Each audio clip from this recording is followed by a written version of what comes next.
जय माँ काली मित्रों, आपका मेरे चैनल माँ काली माँ दुर्गा शक्ति संवाद में स्वागत है। मित्रों, अगर आप मेरे चैनल पर नए हैं तो आप मेरे चैनल को सब्सक्राइब कीजिए, लाइक कीजिए, शेयर कीजिए। साथ ही नोटिफिकेशन बेल को भी प्रेस कीजिए, जिससे मेरी आने वाली वीडियोस का नोटिफिकेशन आपको तुरंत मिल जाए। मित्रों, आज का जो विषय है वो विषय ये है कि जो माँ काली की अरदास की वीडियो मैंने आपको बनाकर दी थी, जो मेरे चैनल पर अपलोड हो चुकी है, जिसका विषय जो सब्जेक्ट है वो ये है कि माँ काली की अरदास कैसे लगाएं। तो उससे संबंधित ही कई प्रश्न मेरे पास आ चुके हैं, जिसमें मेरे सब्सक्राइबर ने मुझसे ये पूछा है कि जिन व्यक्तियों की वो अरदास पूरी हो जाती है, तो जो माँ भगवती के चरणों में हमने अरदास की पोटली रखी थी, अब हमें उसके बाद क्या करना है। तो ये बहुत ही महत्वपूर्ण प्रश्न है कि जब आपने अरदास लगा दी है माँ भगवती के चरणों में और महारानी ने आपकी जो परेशानी है उसको दूर कर दिया है, या आपकी जो भी इच्छा है महारानी ने वो पूर्ण कर दी है, तो अब हमें क्या करना चाहिए, अब हमें उस पोटली का क्या करना चाहिए और माँ भगवती के लिए हमें क्या करना चाहिए। देखिए मित्रों, अगर आपकी अरदास पूरी हो चुकी है, मेरे पास व्हाट्सएप पे एक बच्ची का मैसेज आया था जिसने मुझे व्हाट्सएप पे ये बात पूछी कि माँ उस पोटली का क्या करना है, क्योंकि मेरी अरदास 1 हफ्ते में ही पूरी हो गई। तो माँ भगवती ने इतना बड़ा चमत्कार उस अरदास के द्वारा उस बच्ची के साथ किया है। मैं इस माँ भगवती से धन्यवाद करती हूँ, उस बच्ची के द्वारा ही या बच्ची के माध्यम से माँ से कहती हूँ कि माँ आपका धन्यवाद है, आपने उस बच्ची की अरदास पूरी कर दी। तो माँ, मैं चाहती हूँ माँ भगवती ऐसे ही सबके भंडारे भरती रहे, महारानी मेरे द्वारा दी गई जानकारी से सबके कार्य बनाती रहे। तो अब आपको क्या करना है, अब आपकी अरदास पूरी हो चुकी है। अब आपको शनिवार के दिन उस पोटली को वहाँ से उठाना है, यानी अपने मंदिर में, जहाँ मंदिर का स्थान है, आपके पूजा घर है, वहाँ से उसको उठाना है। और उठाने के बाद में आपको 5 प्रकार की मिठाई लेनी है, जिसमें आपको काला जाम ज़रूर होना चाहिए, यानी काला रसगुल्ला जिसको बोला जाता है, वो मिठाई में ज़रूर होना चाहिए। और उस रसगुल्ले पे आपको 2 लौंग लगानी है। 2 लौंग लगाने के बाद 5 मिठाई आपके पास होगी, और उसके साथ में दक्षिणा, एक गुलाब का फूल, और उसके बाद आपका जो भी माँ को देने का मन करे ये तो ज़रूर देना है। 5 मिठाई और एक गुलाब का फूल तो आपको देना ही देना है, और यथाशक्ति दक्षिणा जितनी आप रख सकते हो ये तो आपको देना ही देना है। कोई इतना बड़ा सामान आपको माँ भगवती ने नहीं बताया है। बहुत ही छोटे रूप में मैंने माँ से ये प्रार्थना की थी कि माँ, हर श्रेणी के व्यक्ति के लिए आप ऐसा उपाय बताएं जो हर श्रेणी का व्यक्ति कर सके, जिसमें ज़्यादा कुछ खर्चा ना हो। तो माँ ने मुझे ये उपाय बताया। तो आपको ये करना है, 5 मिठाई लेनी है, एक गुलाब का फूल और यथाशक्ति दक्षिणा, ये रखकर और उस पोटली को रख करके आपको माँ काली के मंदिर में माँ भगवती को भोग लगाना है, और वो पोटली को भी वहीं छोड़ाना है।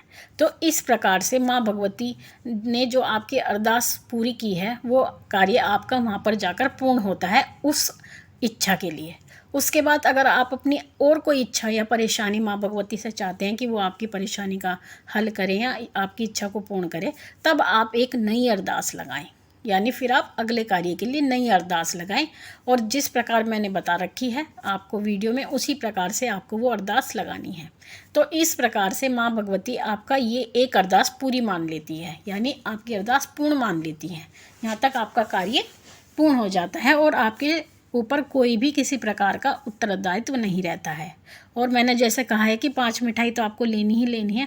उसके बाद जो आपका सामर्थ्य है, आप जो भी माँ भगवती को देना चाहें, जैसे कि कोई श्रृंगार का सामान देना चाहता है, माँ को नारियल देना चाहता है या चुनरी देना चाहता है, बहुत सारी ऐसी चीज़ें हैं जो माँ भगवती प्रसन्न होकर लेती हैं। आप वो सभी सामान अपनी यथा सामर्थ्य के हिसाब से रख सकते हैं। तो मित्रों, आशा करती हूँ आपको ये जानकारी अच्छी लगी होगी। अब मैं अपने सब्सक्राइबर का प्रश्न लेती हूँ। प्रश्न है दामिनी कुमारी जी का। इन्होंने कहा है, माताजी मुझे कुछ समझ नहीं आया, मेरे ऊपर नव दुर्गा की सवारी आती है तो मैं उनकी पूजा करता हूँ, पर मेरे मन में गॉड कृष्णा के प्रति भी प्रेम है, मुझे उनका भजन या गीत सुनना अच्छा लगता है। कृपया बताएं मेरे इष्ट कौन कौन हैं और आराध्य कौन कौन है। देखिए दामिनी कुमारी जी, हमारे इष्ट वो होते हैं जिनके प्रति हमारे मन में भाव होता है, यानी प्रेम होता है, भक्ति का भाव होता है, वही हमारे इष्ट देव होते हैं। अगर भगवान कृष्ण के लिए आपके मन में वो भाव है, यानी सबसे ज़्यादा प्रेम आप भगवान कृष्ण को करती हैं या करते हैं, और उनके मन मतलब उनके लिए ही आपके मन में भाव उमड़ते हैं, भक्ति उमड़ती है, प्रेम उमड़ता है। तो ऐसी परिस्थिति में आपके इष्ट देव भगवान कृष्ण हैं, और क्योंकि आपके शरीर पर नव दुर्गा की सवारी आती है, तो नव दुर्गा जो देवी शक्तियां हैं, अगर वो आपके शरीर पर आती हैं तो वो आपकी आराध्य देवियां हैं। तो आप उनकी, भगवान कृष्ण के साथ साथ उनकी भी पूजा आराधना करें, क्योंकि उनकी पूजा आराधना करना भी आपके लिए बहुत ज़रूरी है, क्योंकि वो आपके शरीर पर आती हैं। तो उनकी भी जो है यथा विधान, जो एक विधान होता है उसी के अनुसार उनकी पूजा करें, और भगवान कृष्ण को अपना इष्ट देव मान करके उनकी भी पूजा सेवा आराधना करें। तो आपको अच्छा सफल मार्ग मिलेगा और आप इस मार्ग में उन्नति करेंगी। अगला प्रश्न है डी के कुमार जी का। इन्होंने कहा है, जय माता की। माता जी कृपया मेरी समस्या का समाधान करें। माता जी, मैंने दुर्गा सप्तशती का अनुष्ठान करवाया था, तब से मुझे शरीर में तेज कंपन होता है, सवारी आने जैसा आभास होता है, मगर वो खुलकर नहीं आती। बट कोई कुछ कहता है तो कोई कुछ समझ नहीं आता, क्या किया जाए। कुछ लोग तो ये कहते हैं कि ये कोई नेगेटिव एनर्जी हो सकती है। कृपया बताएं माता जी, मेरे साथ ये क्या हो रहा है। देखिए डी के कुमार जी, जब आप कह रहे हैं कि आपने दुर्गा सप्तशती का अनुष्ठान अपने घर में करवाया था, पहली बात तो ये बहुत ही प्रचंड अनुष्ठान होता है। देवी के पाठ बिठाना बहुत बड़ी बात होती है। माँ भगवती, जहाँ पर माँ भगवती का नाम जाप होता है, पाठ बिठाए जाते हैं, वहाँ माँ रानी स्वयं आकर बैठ जाती हैं।